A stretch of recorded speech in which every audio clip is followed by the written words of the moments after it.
All right, y'all. Sorry about that. I got tied up on a phone call.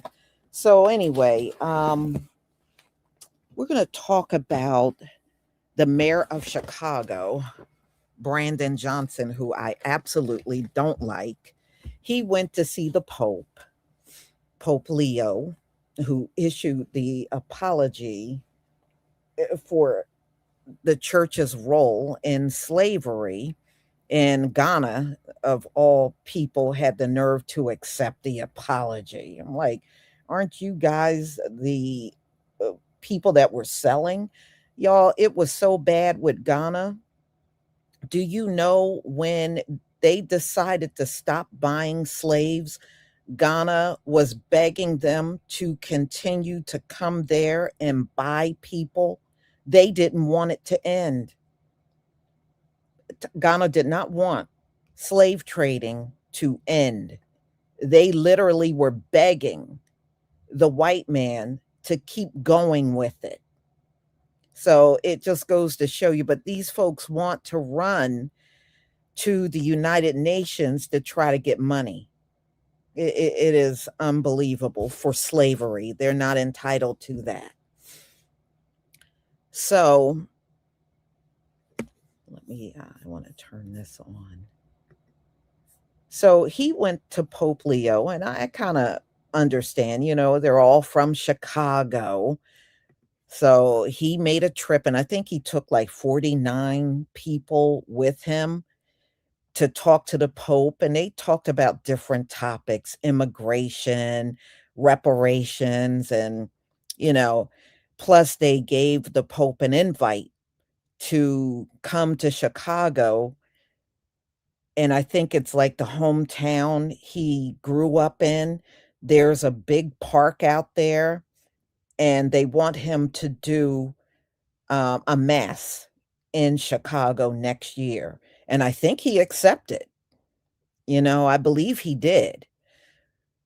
So, well, let's just get into this, y'all.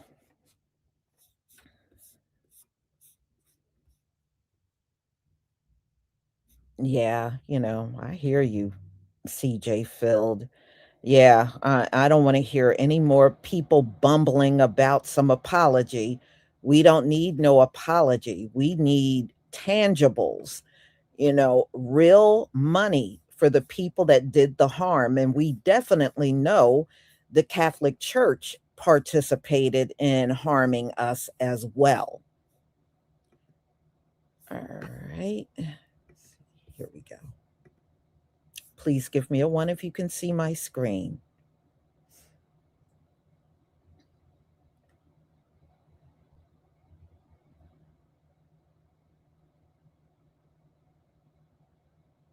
Thank you.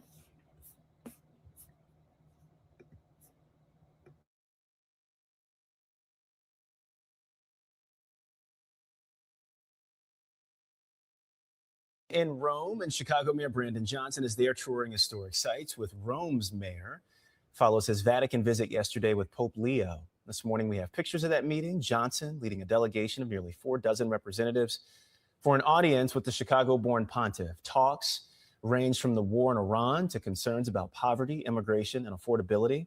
Johnson says he thanked the Pope for his courage and moral stance against endless wars. The mayor called the conversation a tremendous honor.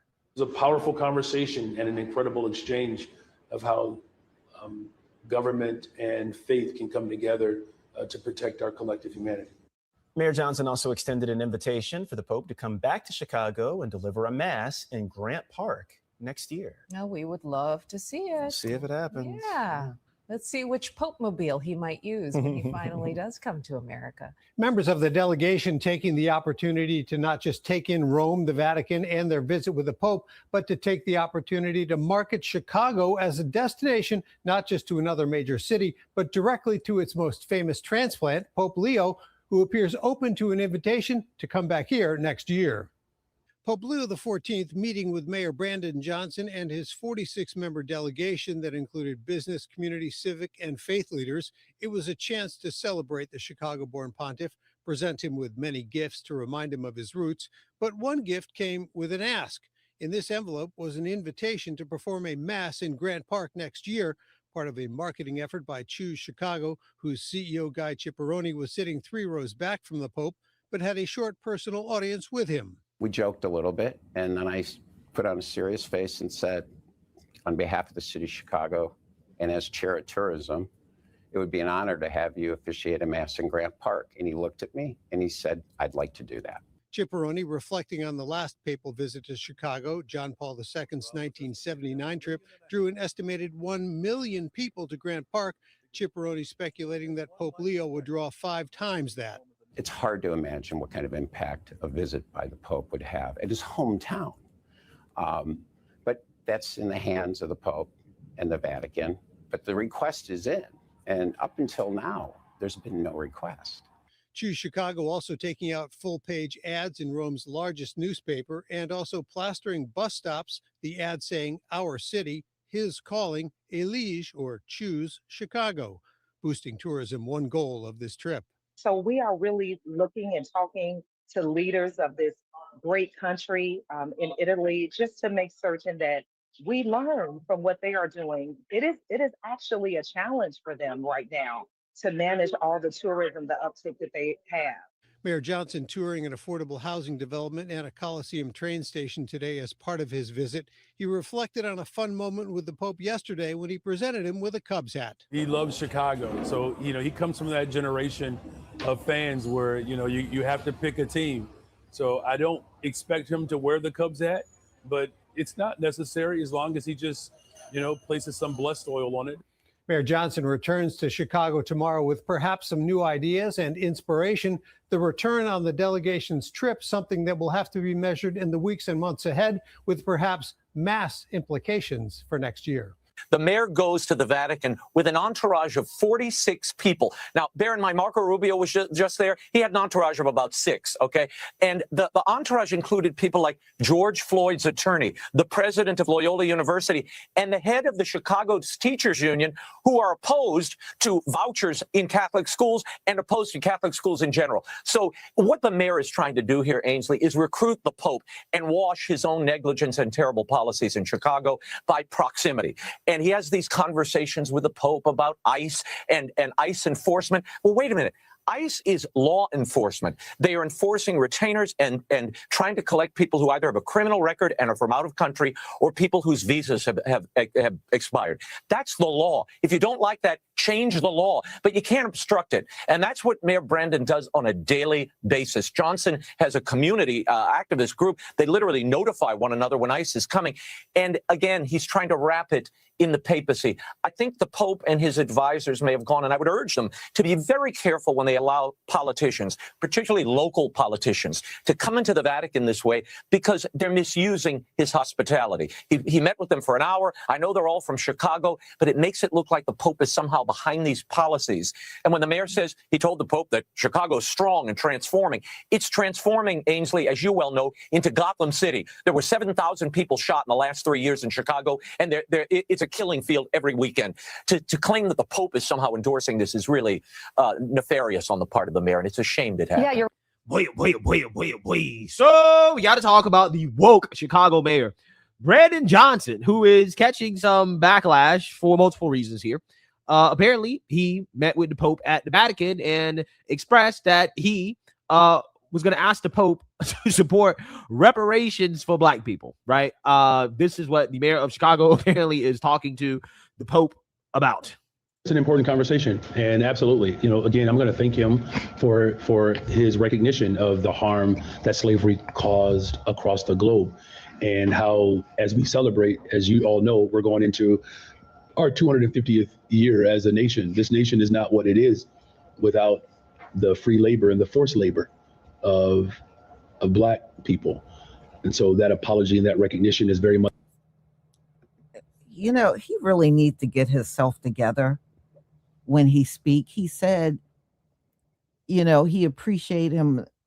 Slavery caused harm across the globe. No, the colonizers and the enslavers and the people like the Catholic Church are the ones that caused the harm globally. Man, come on. Slavery. Slavery caused harm across the globe. Brandon, please go sit down. Please go sit down.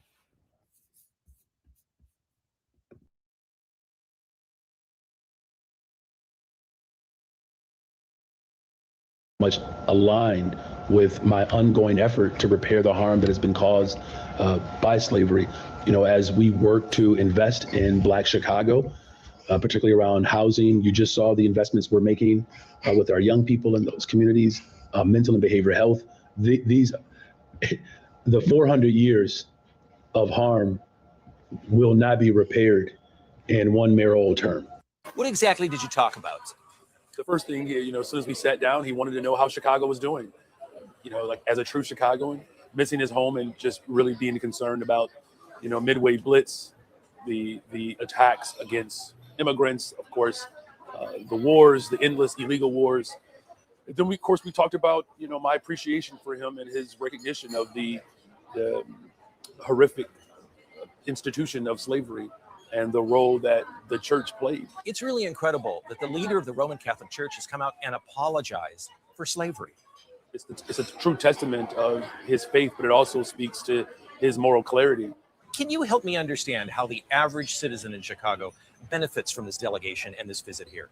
Well, I mean, first of all, I mean, I think it reassures the people of Chicago that our position for justice is a position of our faith, right? And at a time in which people are looking for hope and moral clarity, this provides that necessary connection between how faith and government can come together to solve the critical issues that many people are facing today. You know what this is? This is desperation, right? This is a guy who knows his approval isn't like the single digits, and he's desperate to keep a core constituency of voters, right? Black people. So he keeps talking about reparations, slavery, right? The sitting mayor of Chicago, one of the biggest, most iconic cities in America, right? Chicago.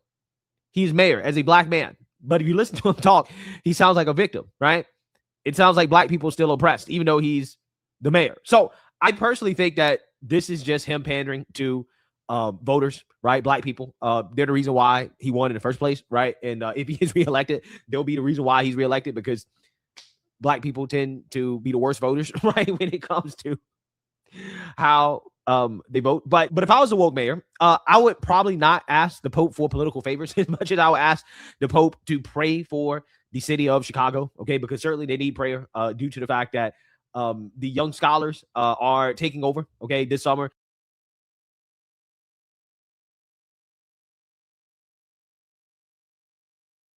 Just any meeting between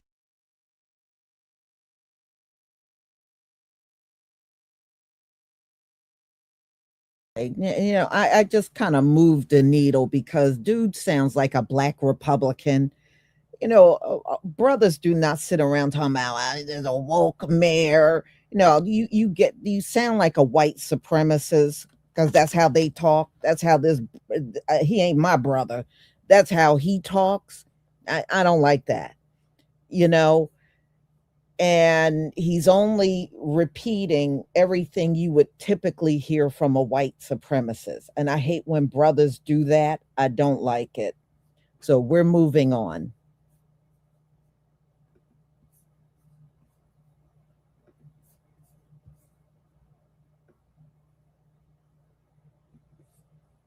The long holiday weekend saw several. It was not just any meeting between two men from Chicago. Within the last couple hours, Mayor Brandon Johnson led that delegation to speak with Chicago-born Pope Leo XIV.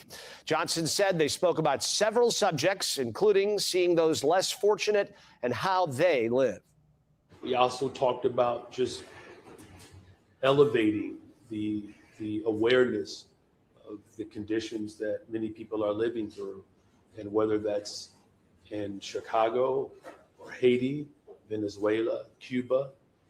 We talked about, you know, clearly the conditions that the long legacy of slavery and disinvestment has had on Black America. Before their meeting, the mayor took in the sights of Vatican City as he arrived about 90 minutes ago to meet the Pope. He didn't go straight to the official security entrance, but walked around St. Peter's Square, soaking in the atmosphere. The mayor says he also spoke to the Pope about his faith and leadership. Someone who has relied upon my faith to guide me in decisions that I make, that even when those decisions are not always as well received, I reflected on the story in the life of Joseph, where Joseph used his position of influence and power to take care of his siblings and also feed the world. I believe that's what political and government leadership should do in this moment. That sound just now coming in from the Vatican. We'll have much more on the mayor's visit to the Vatican coming up beginning on our news at 4 o'clock.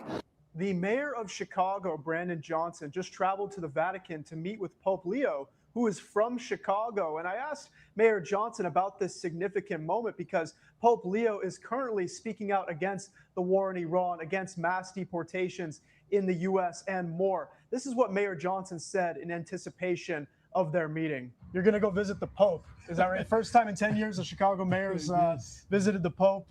What's your thoughts on that? Man, first of all, it's such an honor that, the Pope is from Chicago. And I'm really looking forward to, one, just thanking him for his moral clarity. Mm-hmm. And then two, ways in which we can strengthen our relationships across the globe to support working people, to support the least of these. And then, of course, we'll see if he'll accept the Cubs hat that I'm bringing him. I'm sure he'll accept a Bears jersey as well. Yeah.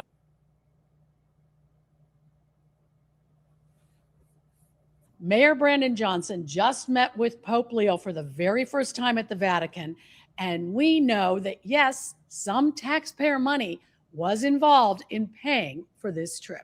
World Business Chicago, which is a public-private group, pays for the mayor, his staff, which is about 9 on the trip, and his security. World Business Chicago also pays for logistics, for transport and food. About 25% comes from city grants. 75% comes from membership contributions or businesses, corporations. But that 25% means that's taxpayer funds. We're going to be looking into what was the total bill, how much did the city have to pay. That's going to take some digging, and we don't have those answers just yet. Other members of the delegation, and there are about 45, they pay for their own airfare and their own hotel bill. Of course, we want to know, since Chicago Teachers Union President Stacey Davis Gates is there, is she paying her own way? We've been asking, have not heard back yet. She's especially interesting to be there since she's a very big vocal critic of any taxpayer money going to Catholic schools. Yet there she is in Rome meeting with the Pope. He understands that I'm a Cubs fan and that he's a Sox fan. And he said that he had read about a gift that I was going to provide him. And when we got a chance to be with the entire group, I was able to proudly offer him up the Cubs hat, of which he made it very clear that he was already wearing one. So I'm not sure if he would have put it on had he not had his initial covering on. Hello, ciao. We just finished with Mayor Brandon Johnson's press conference after his one-on-one with Pope Leo XIV. In that meeting, in his meeting with Pope Leo, he presented the Pope with this letter, which is an invitation to do a mass in Grant Park in Chicago next year. We don't know what Pope Leo's response to that will be, but overall, the meeting went well. Johnson said that it was deeply meaningful to him. The most memorable part for him was talking about how both the church and government can play a role in delivering reparations for slavery to Black Americans. That's just one highlight from the meeting. The mayor gave a large basket of gifts to Pope Leo, despite joking about giving a Cubs hat, then his team saying he wasn't going to give a Cubs hat. A Cubs hat was in fact given, along with a White Sox hat and many other gifts that represent local Chicago delicacies. Keep following along as we file our stories tonight from the Sun-Times and WBEZ. Mayor Brandon Johnson travels to the Vatican in Italy to discuss a number of issues that he finds most pressing in the Windy City. Watch. I engaged in a conversation with him around reparations and why it's important to work to repair the harm that has been caused by the brutal legacy of slavery. We did talk about ICE. He wanted to know how ICE was, first of all, how it impacted our city and whether or not there were still examples of ICE great happening in our city. The mayor gave the Pope a number of gifts, including a hat that says, "Immigrants make America greater," letters from families of detained immigrants, and a Southwest Community ICE watch pin.